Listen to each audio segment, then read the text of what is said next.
After the UK government blocked a proposed gender bill in Scotland, the country's trans laws have become the subject of fierce debate. This bill seeks to allow anyone at all to legally self-identify as either sex and therefore enter all spaces, including those necessarily segregated by sex, such as domestic violence settings, changing rooms and prisons. The idea of linking trans people with predators, frankly, is disgusting, and you should be ashamed. So let's summarise what's happening in the UK and Scotland regarding gender laws and why Nicola Sturgeon is under fire.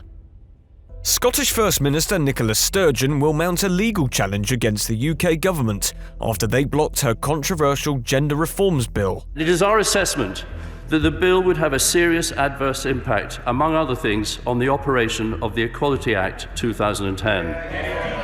Those adverse effects include impacts on the operation of single-sex clubs, associations and schools, and protections such as equal pay. The bill would have allowed any Scot over the age of 16 to change their legal sex simply by signing a statutory declaration with a medical gender dysphoria diagnosis rendered obsolete. Sturgeon called the government's intervention a full frontal attack on our democratically elected Scottish Parliament and its ability to make its own decisions on devolved matters. She also said the move amounted to using trans people as a political weapon.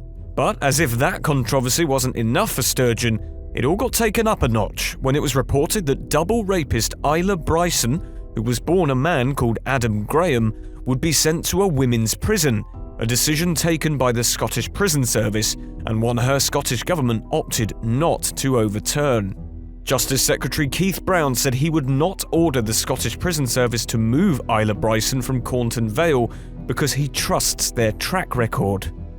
After huge public outcry and concerns raised by those including her own MPs, Sturgeon reluctantly announced that Bryson would be moved from the women's prison, but not before she was grilled by Scottish Tory leader Douglas Ross.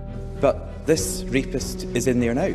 He's in segregation in a women's prison at the moment. So I'm unsure what the First Minister is trying to say, when the reality is this double rapist, this beast, is in a women's prison right now.